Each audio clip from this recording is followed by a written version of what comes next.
ময়ো নাজিৰা এৰি দিম বুলি কৈছোঁ দৰকাৰ হ'লে। CBI অফিচ যাওঁ, এখন মেম'ৰেণ্ডাম দিবলৈ, এখন অসমৰ স্বাভিমানৰ প্ৰতীক তেজপুৰ কেন্দ্ৰীয় বিশ্ববিদ্যালয় অসম চুক্তিৰ তাত বহুত কেলেংকাৰী হৈ আছে আৰু এই কেলেংকাৰীৰ বিষয়ে অসমৰ ৰাজ্যপাল অৱগত, কেন্দ্ৰীয় শিক্ষামন্ত্ৰী অৱগত, অসমৰ মুখ্যমন্ত্ৰী অৱগত। তাৰ পিছতো যিজন শম্ভুনাথ নামৰ এজন যিজনক ভাইচ চেঞ্চেলৰ বনাই ৰখা হৈছে, তেখেতে যেন অসমলৈ আহি পেলাই একোৱে কৰিব বিচৰা নাই, অসমৰ স্বাভিমানৰ প্ৰতীক। সেই গতিকে আমি আজি CBI এনকুৱাৰী এটা বিচাৰি কাগজ দিবলৈ যাম আমাৰ ফালৰ পৰা।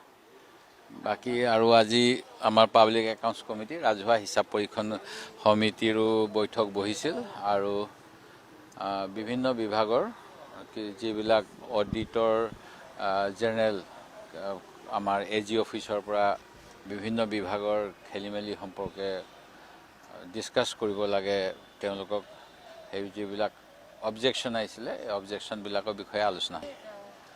প্ৰফুল্ল দাসক মই বহুদিনৰ পৰা লগ পাইছিলোঁ অঞ্জন দত্ত সভাপতি থকাৰ সময়ৰ পৰা। তাৰ আগতে তেখেতে অনুভূতি নামৰ এখন মেগাজিনো চলাইছিল। যোৱা সময়ছোৱাত তেখেতে আমাৰ দলৰ ছ'চিয়েল মিডিয়াৰো দায়িত্বত আছিল, কিন্তু শেহতীয়াকৈ আমি কোনেও কাৰো কামত কেতিয়াবা সন্তুষ্ট নহওঁ, মই নিজে মোৰ নিজৰ কামত সন্তুষ্ট নহওঁ, তেনেকুৱা কিছুমান সন্তুষ্টি অসন্তুষ্টি থাকে ৰাজহুৱা কামত। তেখেতৰ কামৰ লৈও অলপমান মানে সমালোচনা নিজৰ ভিতৰতে হৈছিলে তেওঁলোকৰ। এতিয়া মই ছ'চিয়েল মিডিয়া পোষ্টবিলাক চাই গম পাইছোঁ, তেওঁ কাৰোবাক ক'ৰবাত এপইণ্টমেণ্ট দিলে, কিয় নিদিলে, এনেকুৱা ধৰণৰ অসন্তুষ্টি আছিলে। আৰু বোধ কৰোঁ এনেকুৱা ধৰণৰ কামবিলাকৰ ফলশ্ৰুতিতে তেওঁ গুচি গৈছে। আৰু বৰ্তমান সময়ত আমাৰ দলটোক তেওঁ বহুতখিনি বেয়া বেয়া কথা কৈ গৈছে। মই এইখিনি কথা তেখেতৰ মুখৰ পৰা শুনিম বুলি আশা কৰা নাছিলোঁ। তেখেত খুব নম্ৰভাষী আৰু মোৰ মিছা কথা নকয় যেনেই লাগে, কিন্তু যিখিনি কথা কৈছে তাৰ কিমানখিনি সত্য কিমানখিনি অসত্য সেইটো মই কোৱা কঠিন। কিন্তু আমি 2026 চনৰ অসমৰ জনগণক আশ্বস্ত কৰিব বিচাৰোঁ, আমি চেষ্টা কৰি আছোঁ 31 চনলৈ নহয়, এটলিষ্ট আমি 26 চনৰ নিৰ্বাচনত বিজেপিক কেনেকৈ পৰাজয় কৰিব পাৰি তাৰ বাবে যি কৰিব পাৰোঁ। হয়, বহুতে ইয়াত সুখী হ'ব নোৱাৰিব পাৰে, বহুতে মোক কয় আপোনালোকে আৰু কৰক, কিন্তু আমাৰ যিমান পাৰোঁ কৰিছোঁ বুলিয়ে ক'ম, তাতে ফাঁকি দিয়া নাই। সেই গতিকে তেখেতে যিটো কৈছে যে আমি 26ৰ কাৰণে নহয় 31 চনৰ কৰিছোঁ, এই কথাখিনি মোৰ সত্য যেন লগা নাই। মিয়া বুলি ক'লে চাওক, ময়ো আপোনালোকে এতিয়া মই যদি কৈ দিওঁ মই মিয়াক ভাল পাওঁ, লগে লগে দেওবত শইকীয়া মিয়াৰ দালাল, মিয়া এজনী চব ক'ব। মোৰ সৌভাগ্য মই যিটো সমষ্টিত আছোঁ এজনো ডি ভোটাৰ নাই, সেই গতিকে মই মিয়াক ভাল পাব লগা, মিয়াক বেয়া পাব লগা কথা নাই। কিন্তু অসমত ভাৰতবৰ্ষৰ এখন ৰাজ্য আৰু ভাৰতবৰ্ষৰ অন্য ৰাজ্যত 51 চন হ'লেও অসম চুক্তি সদৌ অসম ছাত্ৰ সন্থাই যি কৰিছিল সেই অনুসৰি 71 চনলৈকে অহা বিদেশীসকল, বিশেষকৈ পূব পাকিস্তানৰ পৰা অহাসকলে বাংলাদেশ সৃষ্টি হোৱাৰ আগদিনালৈকে ভাৰতীয় নাগৰিক হ'ব পাৰিছে। আৰু সেই কথাটো সকলোৱে মানি লৈছে। ইন্দিৰা গান্ধীয়ে ইয়াতকৈ আগত 1967 কৰোঁ বুলি কৈছিল, কিন্তু সেই কথাও মানি লোৱা নহ'ল। সেইবিলাক বহুত বিতৰ্ক, মই সেইবিলাক বিতৰ্কত নোসোমাওঁ। কিন্তু মই আজি দেখিছোঁ গুৱাহাটীৰ এজনে ফেচবুক পোষ্ট দিছে, মিয়া মানে কি, এইটো এটা অসমত এইটো এটা লেতেৰা শব্দ, লেতেৰা কৰি লোৱা হৈছে। কিন্তু বাহিৰত কৈছে মিয়াটো সন্মানজনক শব্দ বুলি কৈছে, তেওঁ উৰ্দু শব্দ। ইয়াৰ লগত বাংলাদেশী বাংলাদেশী বুলি ক'লেই বঙালী ভাষা বেছিকৈ কোৱাসকলক বুজোৱা হয়। এইটো বাংলা ভাষাৰ শব্দই নহয়, উৰ্দু বা পাৰ্চীৰ শব্দ। আৰু এই শব্দটো মানে বাংলা ভাষীসকলৰ লগত মিলাই পেলোৱা হৈছে অসমত ৰাজনৈতিক কাৰণত।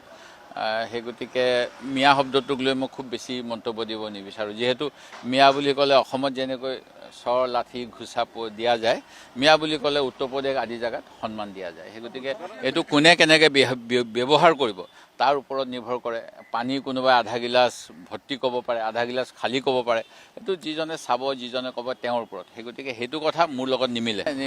হয়, মই তেখেতৰ কথাটোত মই একেবাৰে যদি মই অপৈণত হওঁ, কথাটো মই অখিল গগৈক প্ৰতিবাদ কৰিম। সকলো কথাতে অখিল গগৈক প্ৰতিবাদ কৰিব লাগে বুলিও আপোনালোকে ভাবিব নালাগে মোৰ পৰা। হয়, মিত্ৰতা যদি আগতীয়াকৈ হয়, কৰ্মীবিলাকে ভাল পায় কোনে কাৰ হৈ লাগিব লাগিব, চেষ্টা কৰিছোঁ, সেইটোৱে ক'লোঁ। হ'ব, ময়ো নাজিৰা এৰি দিম বুলি কৈছোঁ দৰকাৰ হ'লে। আপুনি মোৰ চেলেঞ্জটো আজি বজাই দিবচোন।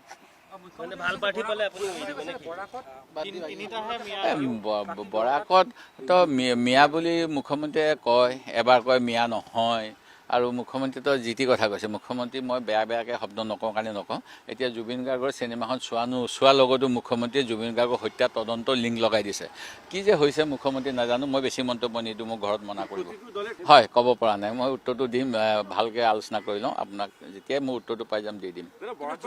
মুখ্যমন্ত্ৰীয়েতো মই মুখ্যমন্ত্ৰীয়ে ৰাজনীতি কৰিছে বুলি প্ৰথম দিনাৰ পৰা কৈ আহিছোঁ। মুখ্যমন্ত্ৰীৰ কাৰণে তেওঁ গুৰুত্ব বেছি পায়।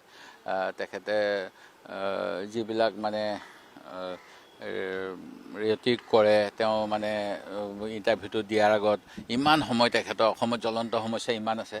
বাওনা ল'ৰাজনৰ লগতো কথা পাতি থাকে, তেওঁ যেনেকৈ এটেনশ্যন লৈ থাকে মই তেনেকৈ এটেনশ্যন ল'ব নোৱাৰোঁ। মোৰ প্ৰব্লেম হয় অলপ সেইবিলাক কৰি থাকিবলৈ, নাটকবিলাক কৰিবলৈ। নাটকৰ পিছত মানে নৃত্য নাটিকাখন দেখাই থাকে কাৰণে তেওঁৰ কথাবিলাক বেছিকৈ বাজে। আমি সঁচাটোৱে কৈছোঁ, প্ৰথম দিনাৰ পৰা মুখ্যমন্ত্ৰীয়ে ৰাজনীতি কৰি আছে আৰু যোৱাকালিলৈকে কৰিলে। আৰু কি কথা কৈছে, তেখেতে জেলত থাকিলে, মই বিধানসভাত মোৰে প্ৰশ্ন আছিলে, কনভিক্টেড আছে ৩,০০০ নে ৪,০০০ আৰু আণ্ডাৰ ট্ৰায়েল আছে কিমান লাখৰ ঘৰত। সেই গতিকে যিবিলাক আণ্ডাৰ ট্ৰায়েল সেইবিলাকক তেওঁ মুখ্যমন্ত্ৰী ভাষাত ক'বলৈ গ'লে জেলত থৈছে কাৰণে কনভিক্টেড হ'ব নেকি? আমাৰ ৰিতম সিঙে আজি লিখি আছে, মোৰ বিৰুদ্ধে চাৰ্জশ্বিট দিয়া নাই, মোক লখিমপুৰ জেলত থ'লে, মৰিগাঁও জেলত থ'লে, এনেকৈ লিখিছে আজি। সেই গতিকে মুখ্যমন্ত্ৰীৰ কথাটোতো ৰিতম সিঙক উত্তৰ দি দিলে মুখ্যমন্ত্ৰী আৰু ৰিতম সিঙৰ কথাখিনি আপুনি মুখ্যমন্ত্ৰীক সুধিব নেক্সট টাইম আপোনালোকে সুবিধা পালে। মই এই বিষয়ে গম নাপাওঁ। মই ৰাতিপুৱা সময় নাপালোঁ বাতৰি কাকত পঢ়িবলৈ, মই চাই লৈ ক'ম। নাজানো।